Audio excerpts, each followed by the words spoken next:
महंगाई भले ही कई देशों में हो, लेकिन कुछ देशों में मिडिल ईस्ट में छिड़ा तनाव संकट खड़ा कर रहा है।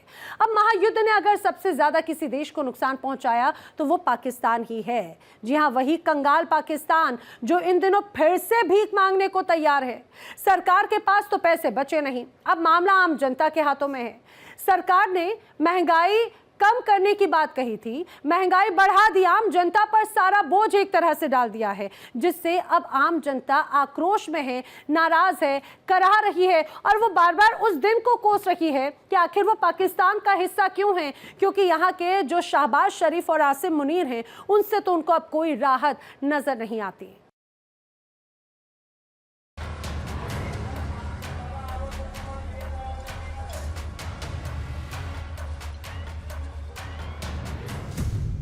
मिडिल ईस्ट की जंग में फंसता हुआ पाकिस्तान।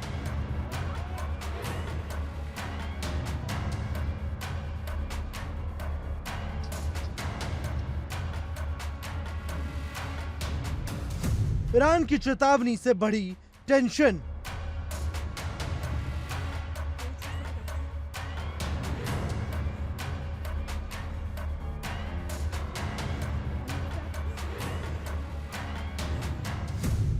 किसके साथ जाएगा कंगाल पाकिस्तान?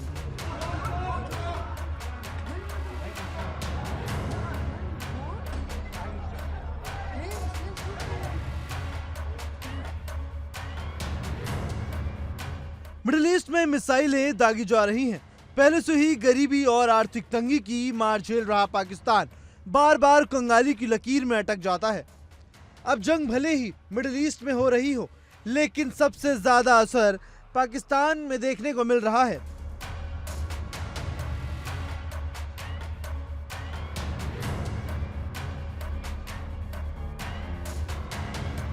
ऐसे में अब पाकिस्तान हर मोर्चे पर फंसता हुआ नजर आ रहा है। मिडिल ईस्ट में छिड़ी जंग का असर अब हजारों किलोमीटर दूर तक महसूस किया जा रहा है।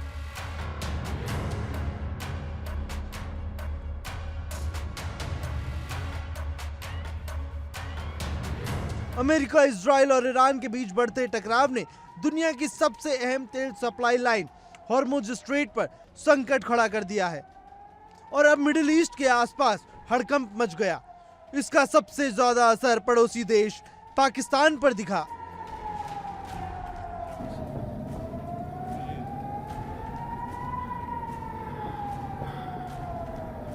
पाकिस्तान में हालात इतने बिगड़ गए कि सरकार को इमरजेंसी कदम उठाने पड़ रहे हैं।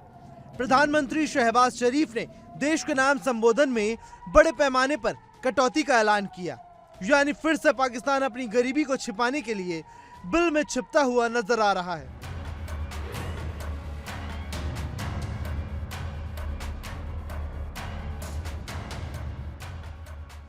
जो आवाम है वो सपोर्ट करती है अपनी गवर्नमेंट को, और गवर्नमेंट भी आवाम के साथ सपोर्ट करती है, क्योंकि उनके बंदा छोटा सा भी मजदूर होता है ना, उसको भी उस कुर्सी पे बैठाते हैं। हमारा जो बड़ा आदमी होगा ना, उसके साथ 4 पीछे मोबाइलें होंगी, 2-4 गाड़ियाँ होंगी, उसके साथ उसको सपोर्ट करेंगे।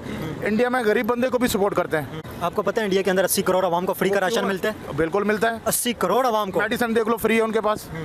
ठीक है, अब आपने अभी मुझे बताया सैटेलाइट के बारे में। इंडिया क्यों आगे है? अपना उन लोग ने सिस्टम बनाया हुआ है जो आगे हम लोग निकले। और सैटेलाइट इंडिया ने खुद ही लॉन्च किए, इंडिया का अपना इदारा है। एसरो इंडिया का स्पेस इदारा है। एसरो ने दुनिया की पावरफुल, आगे निकल जाएगा एक दिन। नासा से आगे नहीं है फिलहाल, लेकिन इंडिया की पावरफुल सैटेलाइट इस वक्त स्पेस पे लॉन्च किए। बिल्कुल किया है। क्यों किया है भाई? आप सपोर्ट करते हैं उसको। अभी रूस को देख लो, रूस भी इतनी टेक्नोलॉजी नहीं है उसके पास जितनी इंडिया के पास है। क्यों है भाई? इसलिए है वो लोग सपोर्ट करते हैं अपने बंदों को, नौकरियां देते हैं उनकी। अपनी रोडें देखो अच्छी होगी, एक दफ़ा उसमें 4 इंच का मलबा डालेंगे नीचे और 5 साल तक नहीं टूटते। आप लोग रोड के ऊपर ही उधर खोद के खड्डे, हम लोगों को 5 साल में वहीं पे रखा हुआ है आप लोगों ने। हम लोग आगे कहाँ जाएंगे? सब्जी लेने जाओ तो सब्जी टमाटर 300 रुपये किलो चल रहे हैं यहाँ पे। अभी 300 हुए, वैसे पहले 1000 और 800 रुपये चल रहे थे। क्यों चल रहे हैं? हमारी जो हुकूमत है, जो आपको पता है अभी प्याज महंगा हो गया, अभी और महंगे करेंगे। अभी सर्दियाँ आ, सीज़न बंद हो जाएगा, आप रख देते जमा करके लोग, फिर आगे डबल रेट में बेचेंगे। लेकिन आपको पता है इंडिया आईटी के अंदर आप देखें, इकोनॉमिकल देखें, इंडिया की डेवलपमेंट देखें, जीडीपी के अंदर इंडिया को आप देखें, तो आगे जाएंगे। हर चीज़ में इंडिया इस वक्त आगे चल के डोमिनेट कर रहा है इंडिया दुनिया को। करप्शन नहीं उसके अंदर, मैं आपको बताऊं करप्शन नहीं इंडिया में।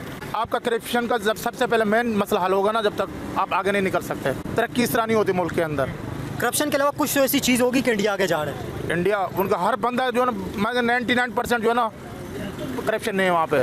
मैं आपको इस चीज़ को बताता हूँ। मैं हमारे पाकिस्तान के अंदर ना पॉलिटिक्स के रिलेटेड जितने भी इश्यूज़ हैं उनको रिजॉल्व करना चाहिए, मुल्क की बेहतरी के लिए काम करना चाहिए। पॉलिटिकल स्टेबिलिटी भी नहीं है पाकिस्तान के अंदर, ये भी एक फैक्टर है। नहीं है ना, काफ़ी फैक्टर्स हैं। आप देख रहे हो कि मुल्क कैसे, अब अगर हम सिंध की बात करते हैं तो यहाँ पे चीज़ें अलाइन ही नहीं है। रोड, बेसिक जो हमारी नेसेसरी चीज़ें होती हैं जैसे हॉस्पिटल हो गए, रोड हो गए, या जो आवाम की बेसिक नीड्स होती हैं वही पूरी नहीं है। क्या समझते हैं पाकिस्तान की इकोनॉमी बेहतर क्यों नहीं है, स्टेबिलिटी की तरफ क्यों नहीं जा रही है, इंडिया से पीछे क्यों है पाकिस्तान की इकोनॉमी?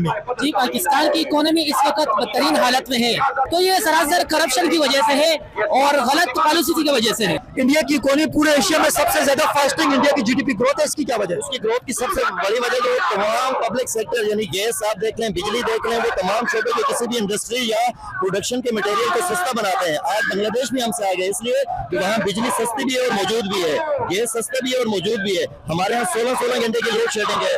सनतकार बड़ी मुश्किल से अगर वो मुकाबला कर रहे हैं, लेकिन अगर वो मुकाबला कर रहे हैं तो फिर कीमत इतनी ज्यादा हमारी प्रोडक्ट बन जाती है कि आलमी मार्केट के अंदर खरीदार उसको तो नहीं खरीदेगा। सबसे पहले बुनियादी तो वजह यह है कि इस मुल्क के अंदर ये मुल्क वो मुल्क है कि जो कलमे के नाम पर बना।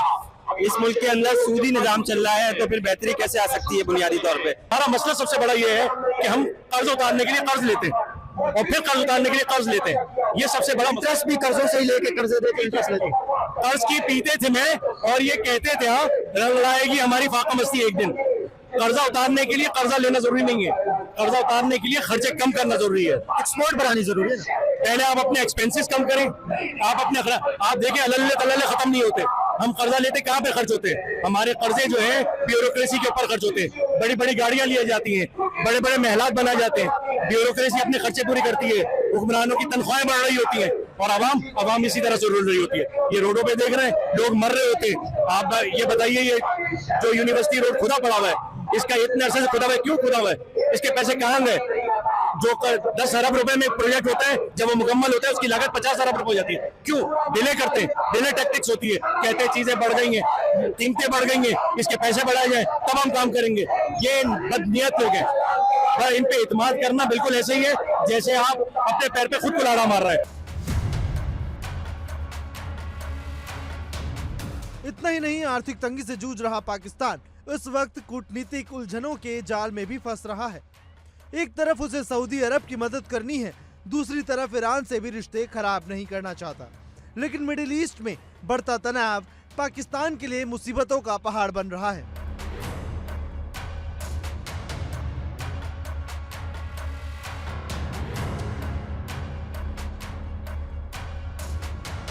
हाल ही में ईरान के राष्ट्रपति पेजेश्कियान और पाकिस्तान के प्रधानमंत्री शहबाज शरीफ के बीच फोन पर बातचीत हुई। इस बातचीत में ईरान ने स्पष्ट संकेत दिए कि मौजूदा संघर्ष में गलत पक्ष का समर्थन वैश्विक सुरक्षा के लिए बड़ा खतरा हो सकता है।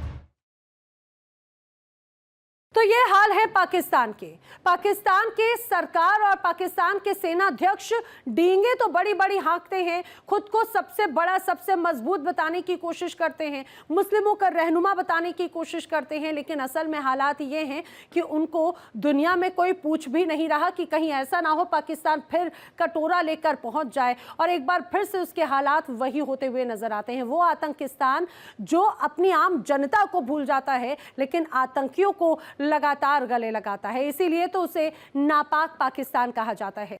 देखिए इंडिया डेली 24/7 अब आपके स्मार्ट टीवी पर। इंडिया डेली मौजूद है सभी डिजिटल प्लेटफॉर्म पर लाइव और लगातार। इंडिया डेली 24/7 हर दिन राष्ट्र को समर्पित।